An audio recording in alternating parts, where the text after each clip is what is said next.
They say imitation is the sincerest form of flattery, but when it comes to college football recruiting, it's basically just ripping off someone else's idea.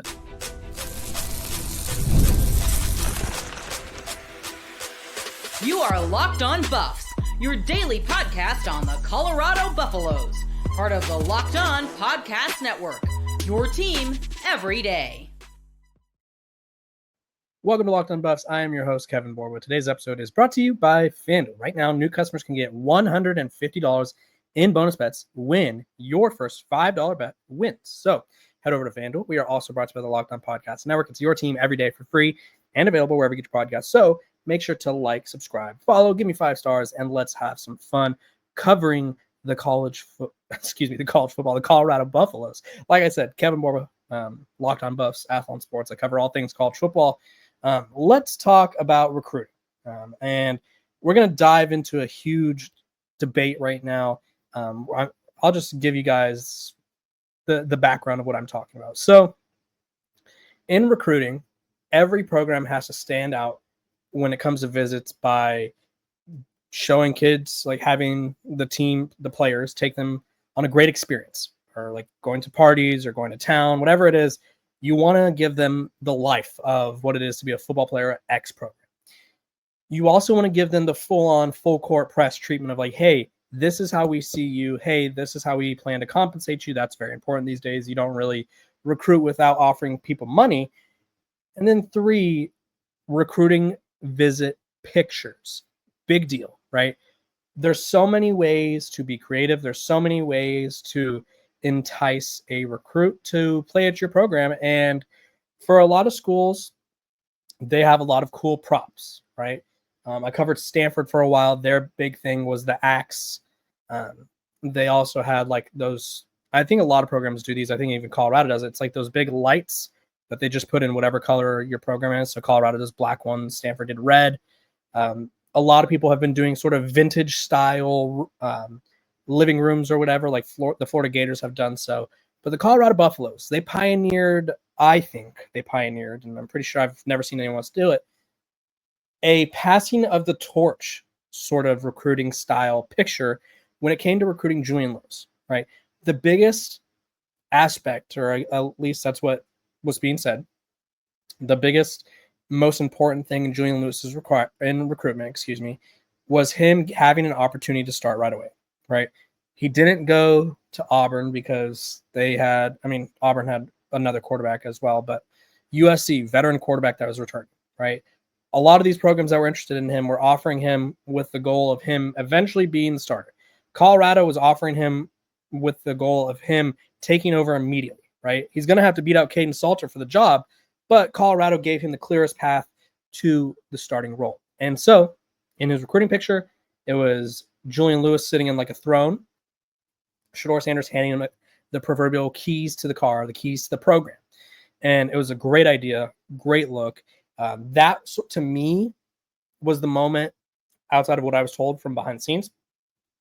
But like that to me was like the public, like, hey, we got it, right? And so on Monday, right, today's Monday, on Sunday, Florida State pulled off the same darn style. And I mean, here's the picture for those of you watching. So they landed a 4-star quarterback commit, Jaden O'Neal. Then they have Florida State current quarterback Thomas Castellanos passing them the keys, right? So it's like, here's the keys to the program. Like, when I'm done, it's all you, right? When my career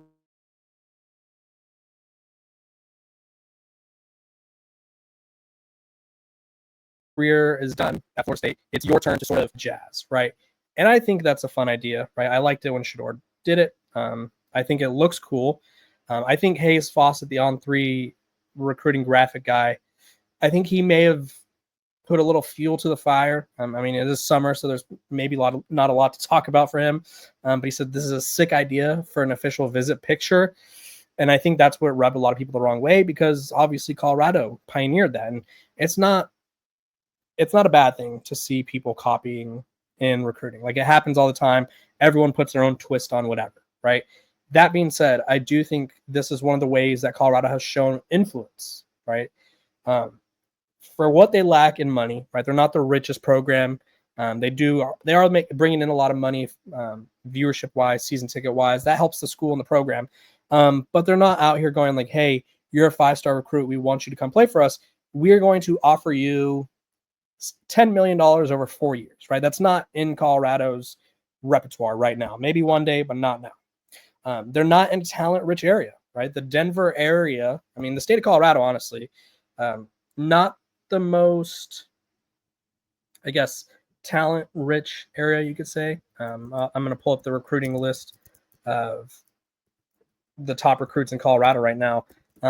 You just sort of look at you just look at what Colorado is dealing with. Is Deion Sanders is working from behind the 8 ball. And it's just one of those things where you have to figure out a way to find success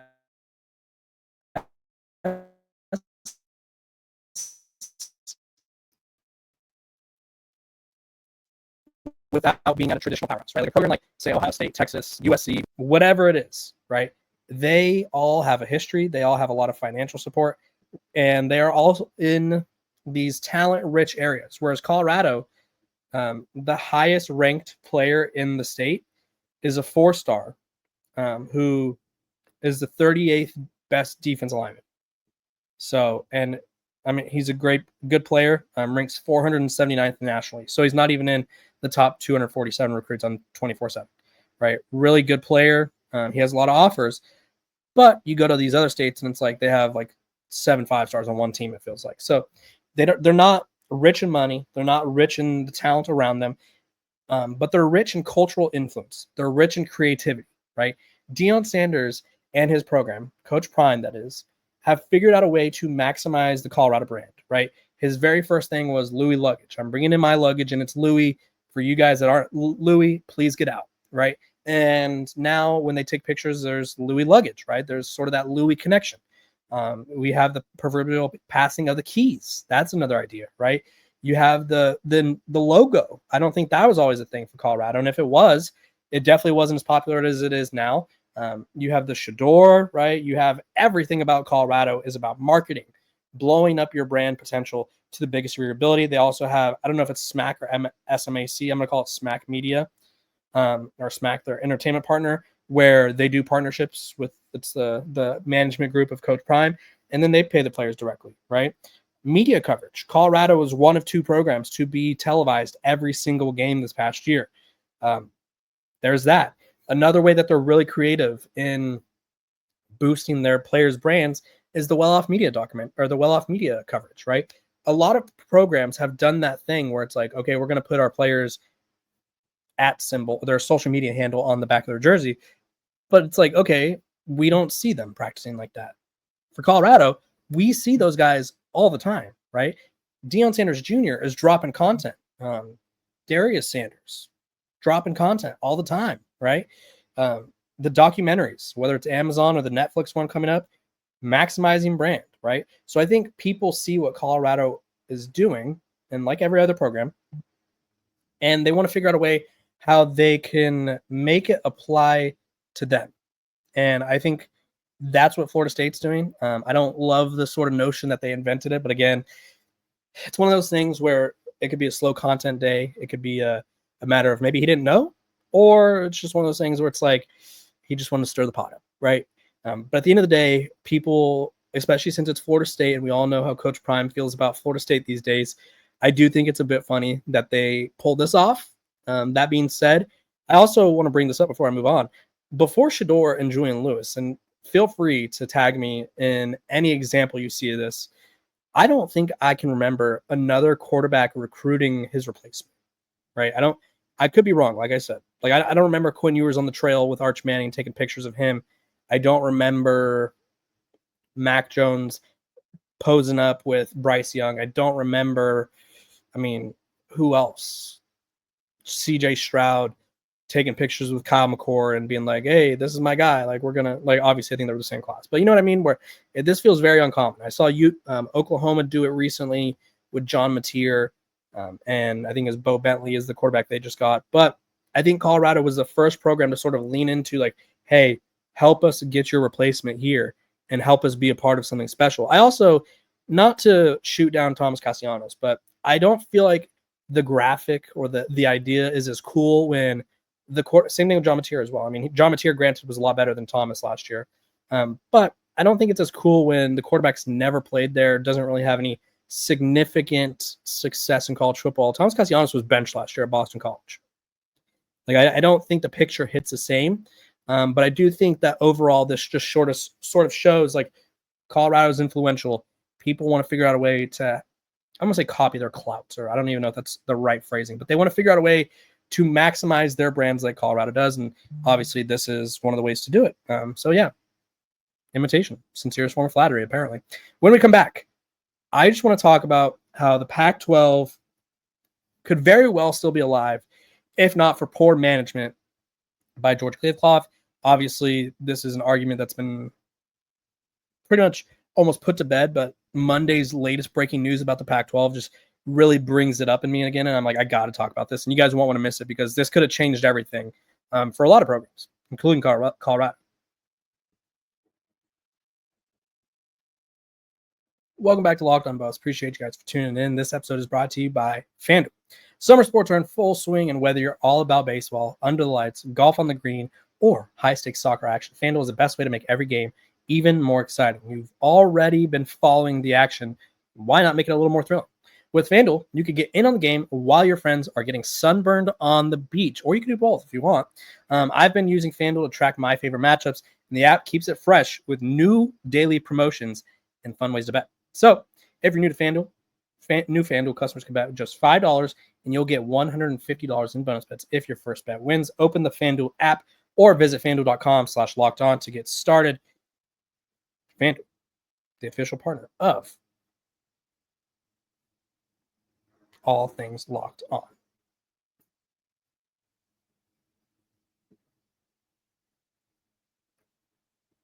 Welcome back to Locked On Buzz. Appreciate you guys for tuning in every single day, making me your first listen of the day. We are free and available wherever you get your podcast. So make sure to like, subscribe, follow, all that.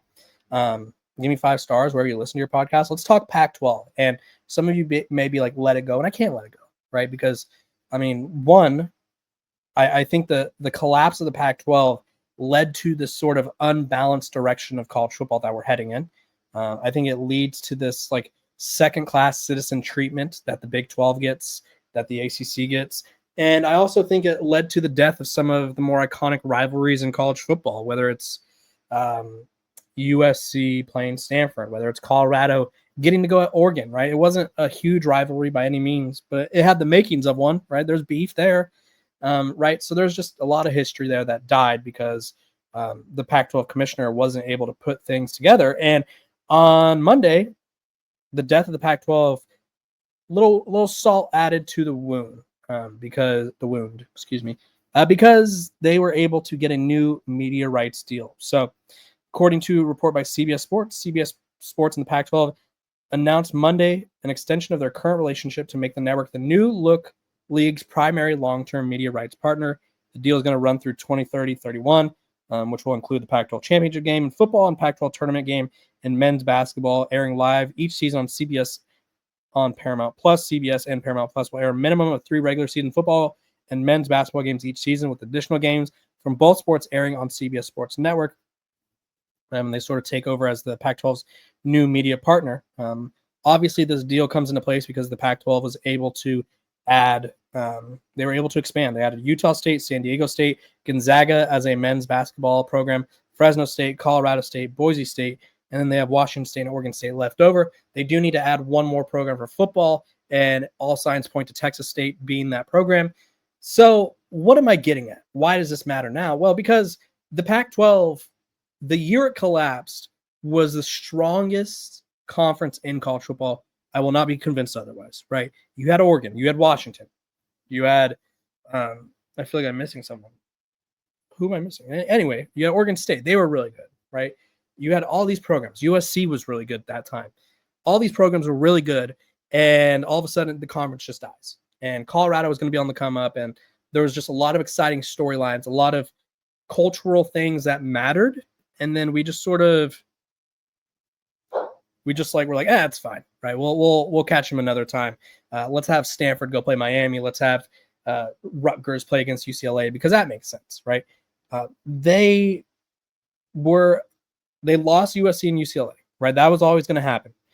I have been banging on the table, because at the time Colorado was in the Pac-12, banging on the table for them to pursue Boise State, to pursue Colorado State, to pursue San Diego State, right? Get the conference back up to 14 teams, right? Because you get back to 12, then you add a couple more, then you add a couple more, right? Get to 14, 16 teams, be a really good competitive conference, really deep. Take advantage of the fact that you have the best. They would have been Power Five programs in the country. You absorb the best group of five, and that conference would have made money, right? And there would have been more cultural significance to it. There would have been more excitement around it, right? I think right now Colorado in the Big 12 is in a weird spot, because it doesn't feel like I don't want to say they don't belong, but it's like, do they belong as much as they would have in that Pac-12, right? Imagine if Colorado and Colorado State played every year for a game that mattered towards conference play. That would have been awesome, right? Imagine Colorado taking on Boise State, who one of the best programs in the country. Awesome, right? Imagine Oregon and Colorado building that rivalry through the years. Obviously, a rivalry isn't a rivalry. I'm impressed I was able to say that many times without stuttering, until one of the programs or both programs win. So Colorado under Coach Prime wasn't there yet, obviously, after year one. That being said, it would have been tremendous. So, shout out to the new Pac-12, right? Congrats to you guys. In terms of George Kliavkoff and all the Pac-12 that once was, you messed up greatly. You took away what could have been maybe the most entertaining conference in college football, and you ruined it. So shout out to you. When we come back, we're going to be talking about Colorado recruiting. They have some big recruits who are set to commit in the coming days. So don't miss out. Stay tuned.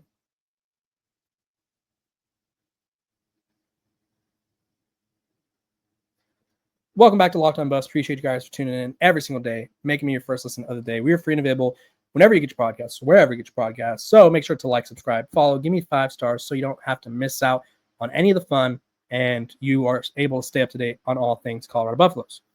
A few of Colorado's top recruiting targets are committing in the next week or so, right?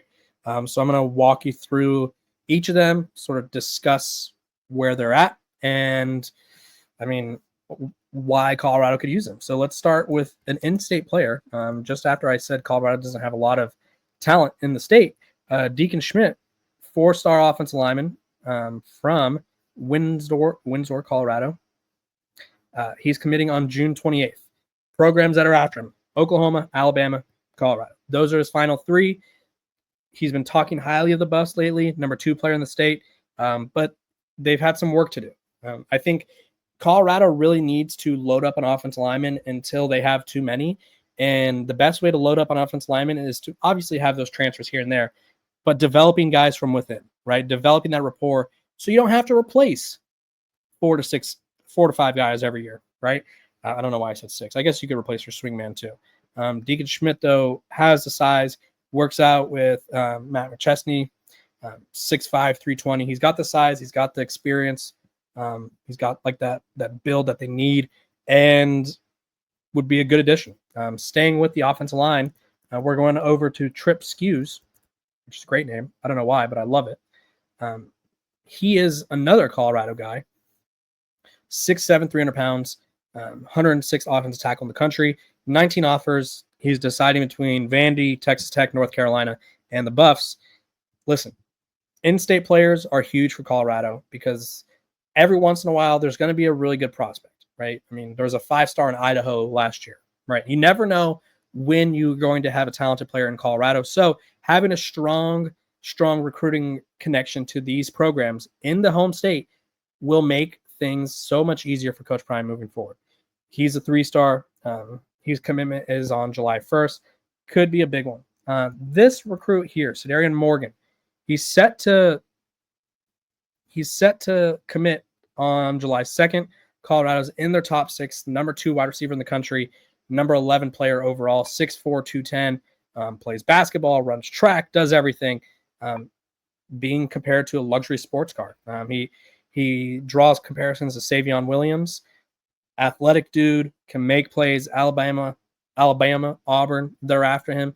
I think even if he doesn't commit to Colorado right now, I think this is the 5-star recruit that Deion Sanders, I don't know if he'll land him, but he's going to be the one that he pushes for, right? Every year there's one. It's Travis Hunter at Jackson State. It was Cormani McClain. It was Julian Lewis, Jordan Seaton. He pushes for him. And I think this is that guy. He's a baller, huge target, and you're going to need weapons around Julian Lewis moving forward. And what better way than to get one of the best receivers in the country? This next guy may be a big position in need, or maybe the biggest position in need. Rodney Colton Jr. out of Noonan, Georgia, goes to Noonan High, 239 player in the country, 15th linebacker. He's got Colorado, Ole Miss, Florida State, Penn State, UCLA, all the big names, all the big dogs from across the country after him. Colorado's linebackers, I mean, I said it, and I'll say it again, I'm concerned about them. Fans have been getting quite frustrated with the lack of recruiting success at the linebacker position, and I think Colorado being in the top 5 is a good sign, but it'd be really nice for them to close on it. So if you ever want to talk Buffs, make sure to like, subscribe, follow so you don't miss out. I'm Kevin Borba. This has been another episode of your favorite show, Locked on Buffs, your daily need for all things Colorado.